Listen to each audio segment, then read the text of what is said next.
Shalom Bapak Ibu Saudara. Bersyukur hari ini Tuhan memberikan anugerah begitu hebat dalam kehidupan kita. Kita diberikan kesempatan untuk bisa beribadah online. Kita percaya bahwa kuasa Tuhan yang memulihkan.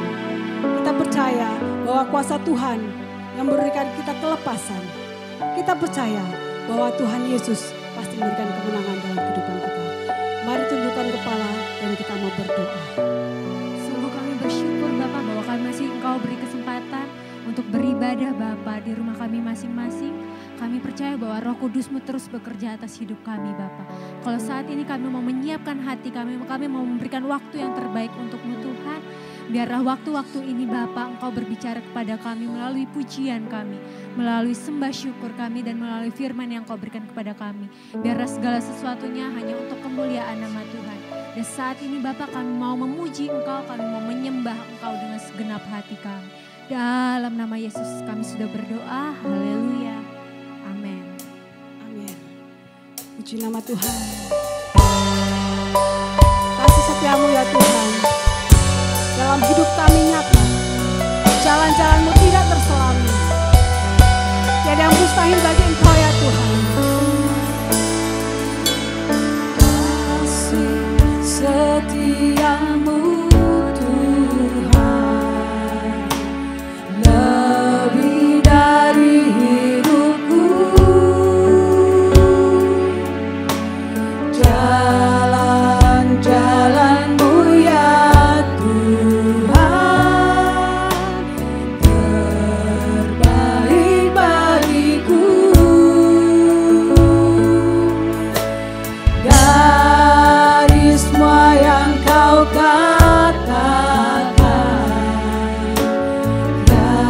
dustaku temui,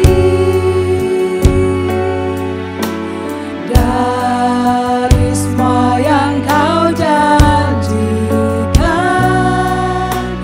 tiada yang tak terpenuhi. Andaikan ku harus memilih, tetap hatiku padamu, tak satupun dapat menggantikanmu.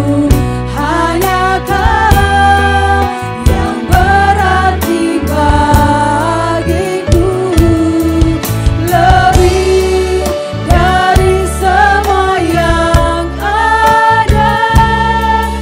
Kaulah segalanya bagiku, tak ingin ku berpaling darimu. Hanya Kau, ku akan menyembah-Mu Tuhan. Terima kasih Yesus. Kasih setia-Mu nyata dalam kehidupan kami, dan kami mau menyembah Engkau. Haleluya, kasih setia-Mu Tuhan, lebih dari hidupku. Jalan-jalan-Mu ya Tuhan, terbaik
kasih Yesus. Selamanya kami menyembah Engkau, Allah yang hidup. Terima kasih Tuhan, mampukan kami tetap bersuka cita. Haleluya. Amin. Puji nama Tuhan. Haleluya. Bersuka cita di hadapan Tuhan Yesus Kristus. Dia pulihkan kita. Mari kita mau naikkan syukur kita di hadapan Tuhan. Amin.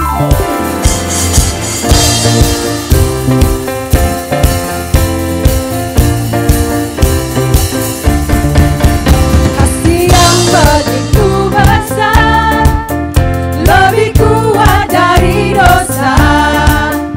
Kasih yang menemukanku, selamatkan dan pulihkanku. Ku naikkan syukurku, ku tak akan berhenti memuji, meninggikan namamu selalu, benar memuliakanmu. Dibebaskan, dibangkitkan, hidup yang kau berikan ini hanya untukmu.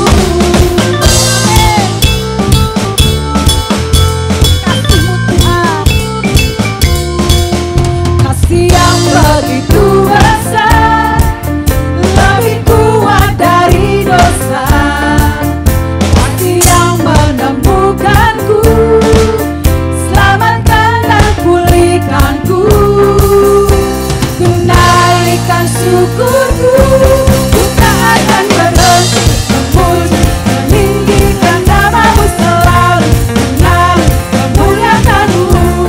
Dibebaskan, dibangkitkan, hidup yang kau berikan ini hanya untukmu.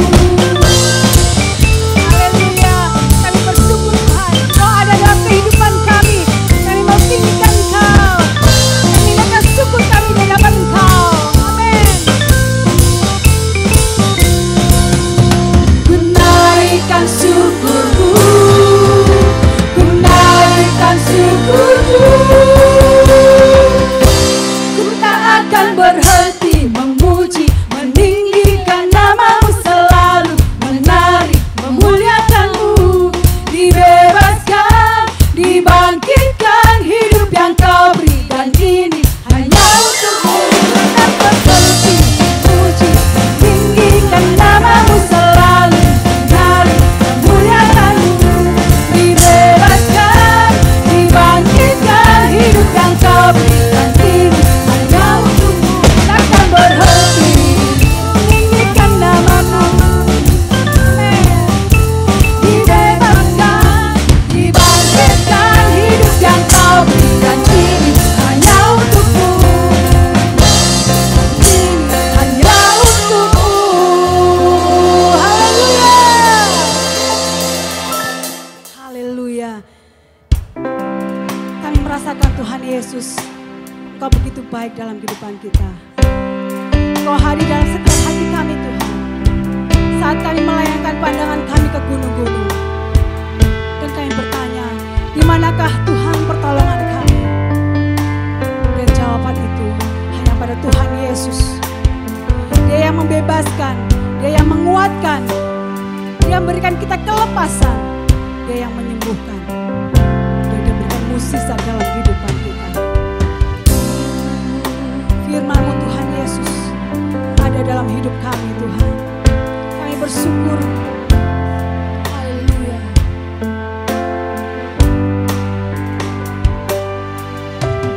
Firman-Mu berkata kau besertaku, maka kuat roh dan jiwaku.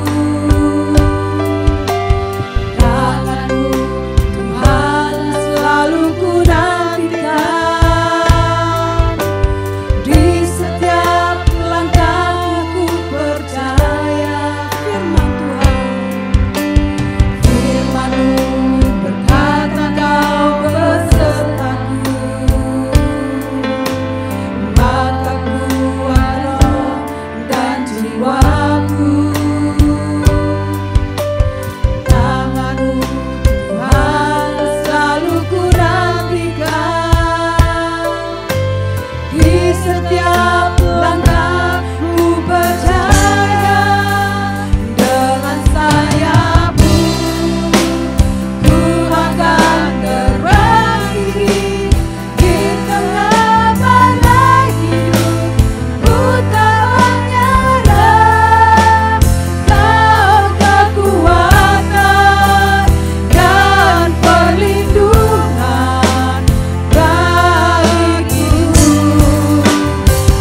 setiap kami Tuhan. Engkau menolong setiap kami, membebaskan kami, meneguhkan kami. Terima kasih Tuhan. Kami percaya Yesus. Aku berserah di hadapan Tuhan. Berserah di hadapan Tuhan. Terima kasih Tuhan. Terima kasih Yesus. Haleluya. Dengan sayapmu ku akan terbang tinggi di tengah badai hidup. Ku tak menyerah. Kau kekuatan dan perlindungan harimu, pertolonganmu di tempat maha tinggi. Ku mengangkat tanganmu, aku berserah. Kau ku nantikan, Kau yang ku sembah, Yesusku. Sekali lagi katakan dengan sayapmu, ku akan terbang. Terima kasih Tuhan. Terima kasih Yesus. Kau Allah kami yang hidup.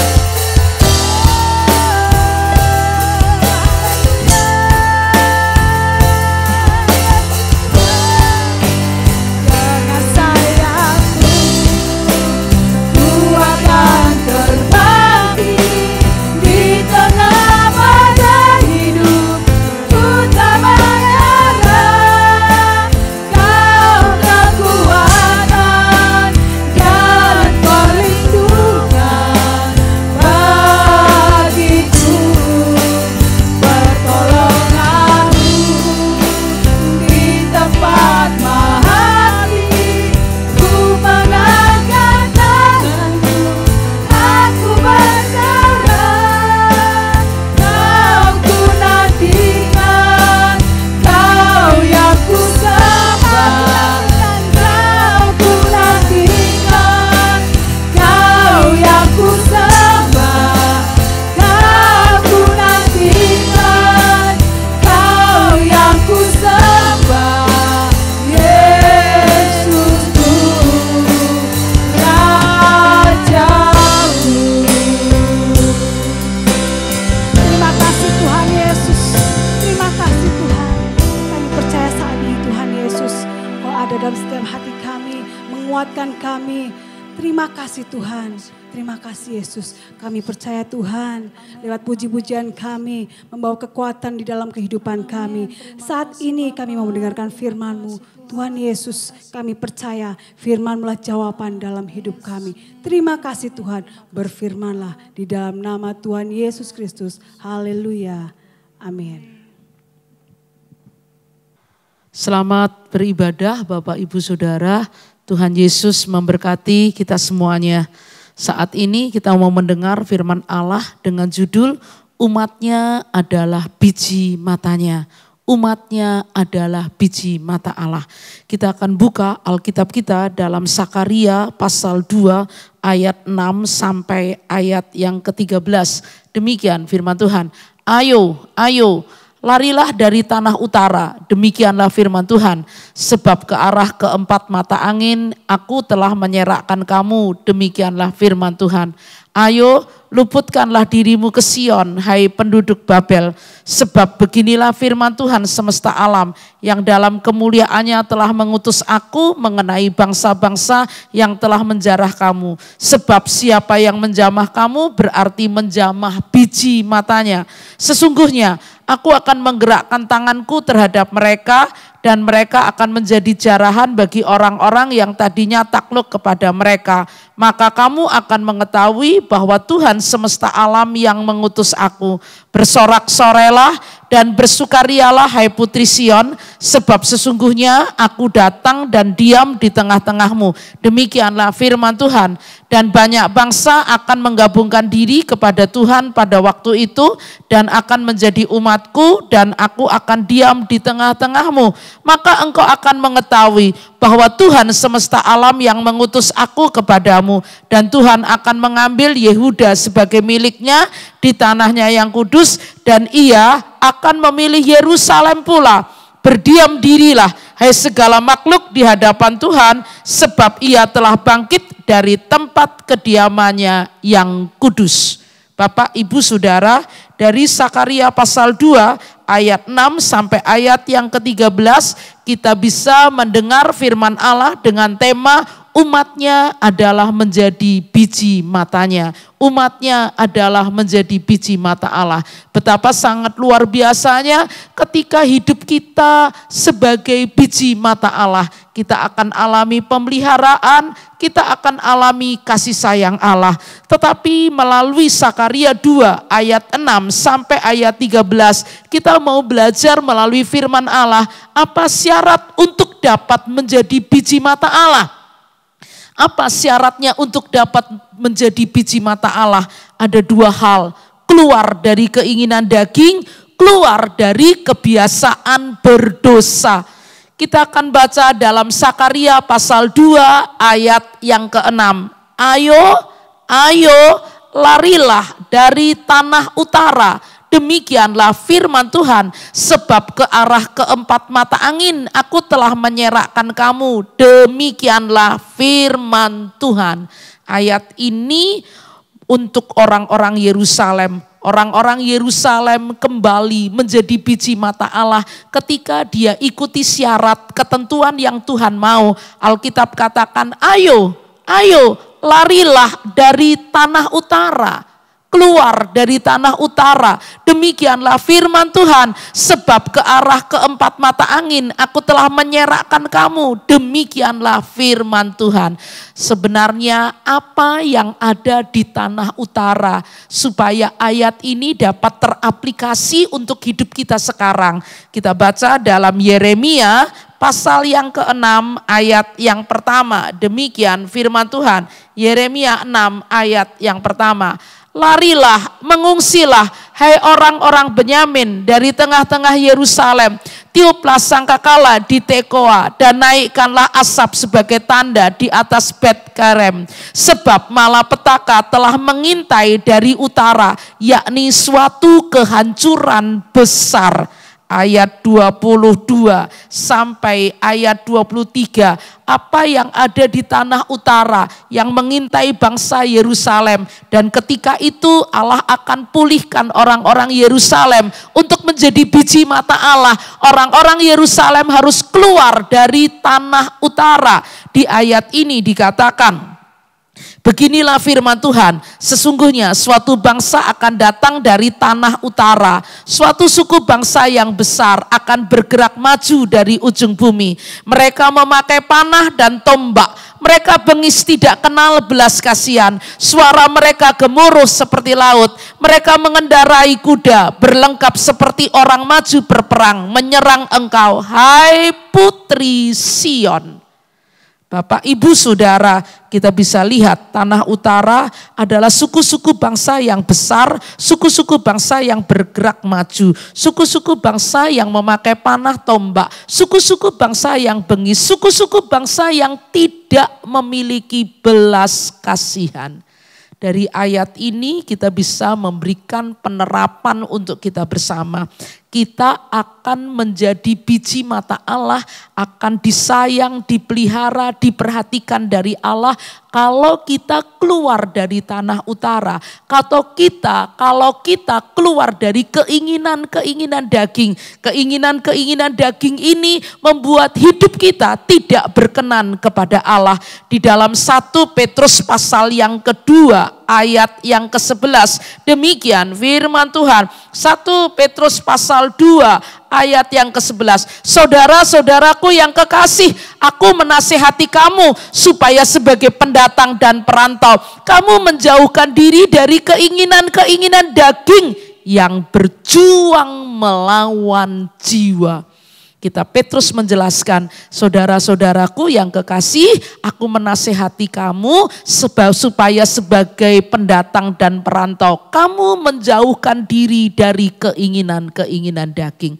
Untuk hidup kita dapat menjadi biji mata Allah, kita perlu keluar dari keinginan daging. Hidup kita perlu menjauh dari keinginan-keinginan daging. Kita buka lagi dalam Roma pasal yang ke-8 ayat 6 sampai ayat yang ke-8.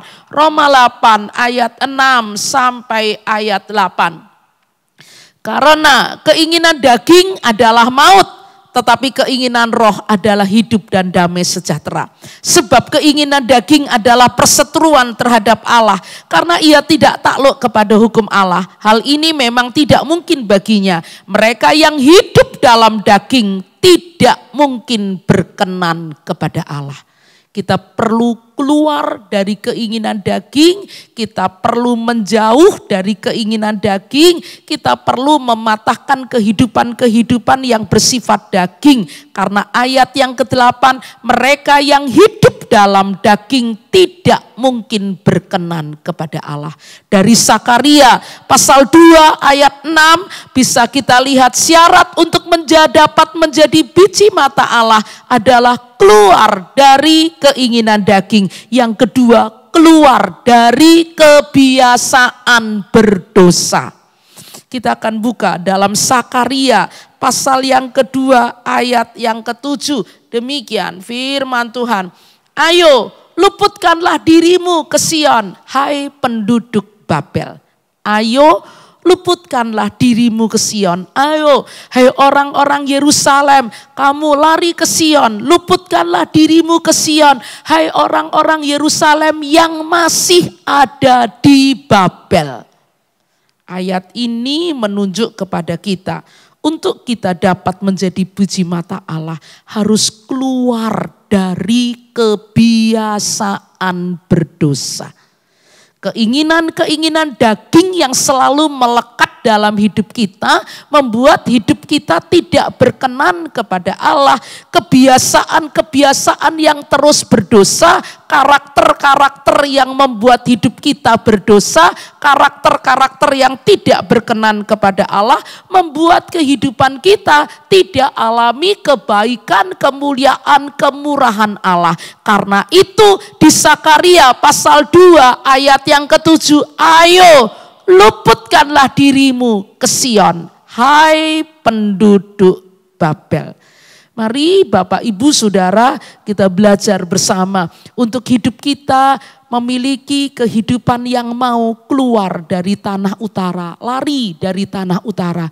Karena di ayat 6 katakan, ayo lari dari tanah utara. Ayat 7, ayo luputkanlah dirimu ke Sion, hai penduduk Babel. Ayo luputkanlah dirimu ke Sion, hai orang-orang Yerusalem yang masih ada di Babel. Kita mau menjadi anak-anak Tuhan yang keluar dari kehidupan kedagingan kita, keluar dari keinginan daging, keluar dari kebiasaan berdosa. Dan betapa indah ketika hidup kita keluar dari keinginan daging, keluar dari kebiasaan berdosa, hidup kita dapat menjadi biji mata Allah. Apa sikap Allah terhadap umatnya ketika umatnya sudah keluar dari tanah utara? Apa sikap Allah kepada umatnya ketika umatnya sudah keluar dari Babel? Apa? Kita buka dalam Sakaria 2 ayat 8 sampai ayat yang ke-13. Kita masuk dulu Sakaria 2 ayat 8 sampai ayat yang ke-9. Demikian firman Tuhan. Sebab beginilah firman Tuhan semesta alam yang dalam kemuliaannya telah mengutus aku mengenai bangsa-bangsa yang telah menjarah kamu. Sebab siapa menjamah kamu berarti menjamah biji matanya. Allah bela. Siapa yang ganggu kita berarti ganggu Allah. Siapa yang melukai kita berarti melukai biji mata Allah. Siapa yang menghancurkan kita berarti dia menghancurkan Allah. Karena ayat ini katakan sebab siapa yang menjamah kamu berarti menjamah biji matanya. Luar biasa. Mari Bapak Ibu Saudara, kita penuh semangat dan kita punya kemauan yang tinggi untuk hidup kita keluar dari tanah utara, yaitu keinginan-keinginan daging. Untuk hidup kita keluar dari wilayah Babel, untuk kita keluar dari kebiasaan-kebiasaan berdosa, berhenti berdosa, sehingga kita dapat alami apa yang Allah katakan. Sebab siapa yang menjamah kamu, berarti menjamah biji matanya. Sikap Allah terhadap umatnya, yang pertama, Allah memberi kemenangan. Di ayat 9, sesungguhnya aku akan menggerakkan tanganku terhadap mereka, dan mereka akan menjadi jarahan bagi orang-orang yang tadinya takluk kepada mereka. Maka kamu akan mengetahui bahwa Tuhan semesta alam yang mengutus aku. Sesungguhnya aku akan menggerakkan tanganku terhadap mereka, dan mereka akan menjadi jarahan bagi orang-orang yang tadinya takluk kepada mereka. Maka kamu akan mengetahui bahwa Tuhan semesta alam yang mengutus kamu. Dari ayat ini, Tuhan yang akan menggerakkan tangannya terhadap mereka, dan mereka akan menjadi jarahan bagi orang-orang yang tadinya takluk kepada mereka. Dari ayat ini kita dapat menyimpulkan Allah membuat kita menang. Ketika kita menjadi biji mata Allah, siapa yang menjamah kita berarti menjamah biji matanya. Peperangan yang kita hadapi, pergumulan yang kita hadapi, persoalan yang kita hadapi, karena kita biji mata Allah dan hidup kita keluar dari wilayah utara, hidup kita keluar dari wilayah Babel, Allah membuat hidup kita menang. Yang kedua, Allah menyertai. Sakaria 2 ayat yang ke-10, demikian firman Tuhan. Bersorak-sorailah dan bersukarialah hai putri Sion, sebab sesungguhnya aku datang dan diam di tengah-tengahmu. Demikianlah firman Tuhan. Umat Allah yang keluar dari tanah utara, umat Allah yang keluar dari wilayah Babel, umat Allah yang keluar dari kehidupan kedagingan, umat Allah yang keluar dari kebiasaan dosa, dia akan alami berkat yang luar biasa, adalah penyertaan Allah. Sikap Allah terhadap umatnya adalah Allah menyertai. Bersorak-sorailah dan bersukarialah hai putri Sion, sebab sesungguhnya aku datang dan diam di tengah-tengahmu. Betapa indah ketika hidup kita itu ada Allah. Betapa indah ketika hidup kita alami penyertaan Allah. Karena ayat ini katakan, aku diam dan di tengah-tengahmu. Aku datang dan diam di tengah-tengahmu. Betapa indah saudara, peperangan yang kita alami, Allah buat kita menang, dan kita akan alami Allah menyertai hidup kita. Yang ketiga, Allah membuat menjadi berkat bagi orang lain. Kita ingin hidup kita berdampak. Situasi baik atau situasi tidak baik yang kita alami, tapi kita ingin hidup kita berdampak positif bagi orang lain, berdampak baik bagi orang lain. Di Sakaria 2 ayat yang ke-11, demikian firman Tuhan. Dan banyak bangsa akan menggabungkan diri kepada Tuhan pada waktu itu, dan akan menjadi umatku. Dan aku akan diam di tengah-tengahmu, maka engkau akan mengetahui bahwa Tuhan semesta alam yang mengutus aku kepadamu.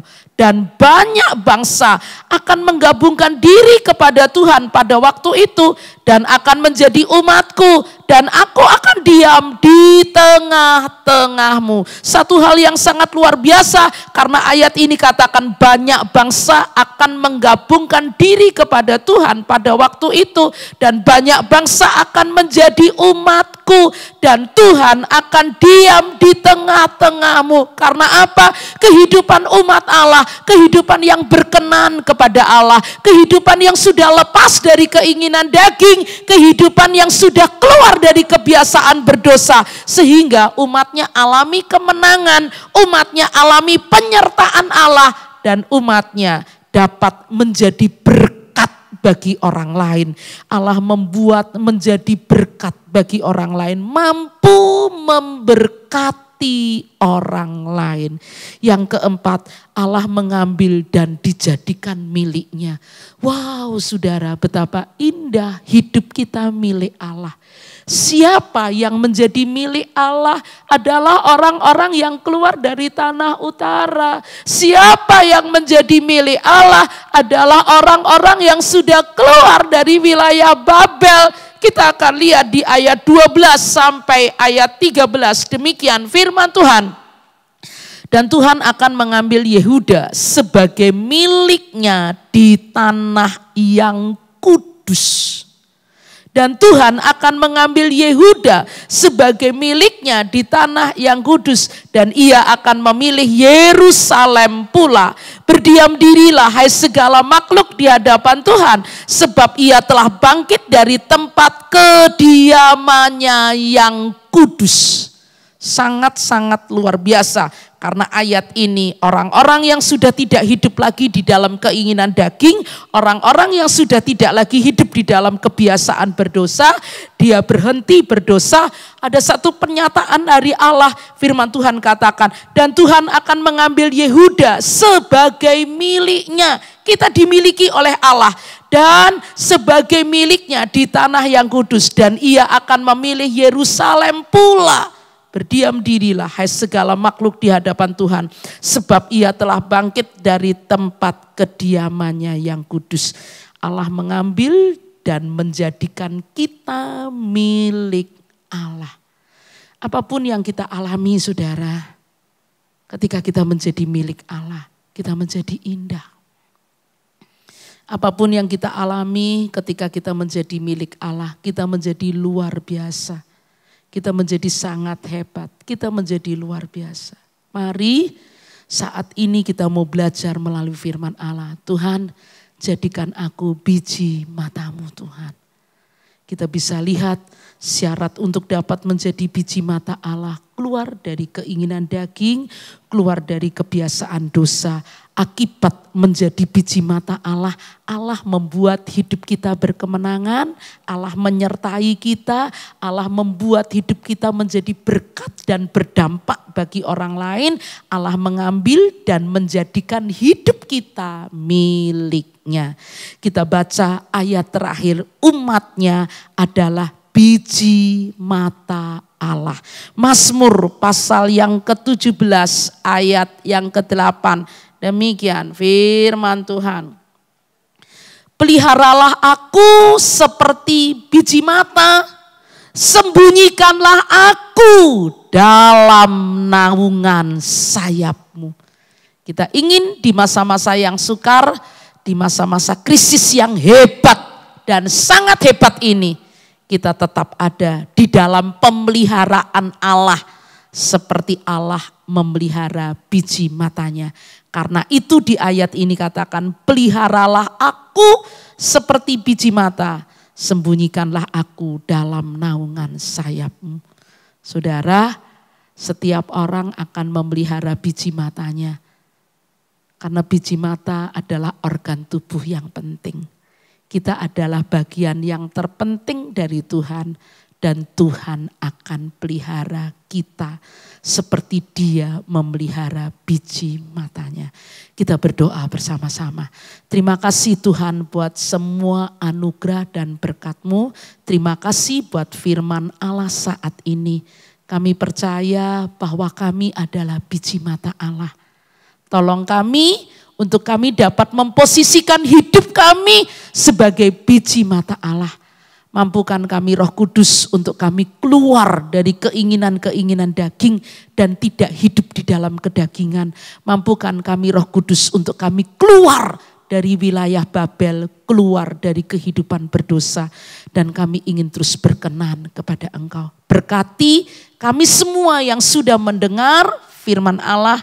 Berkati bangsaku, berkati negeriku Indonesia.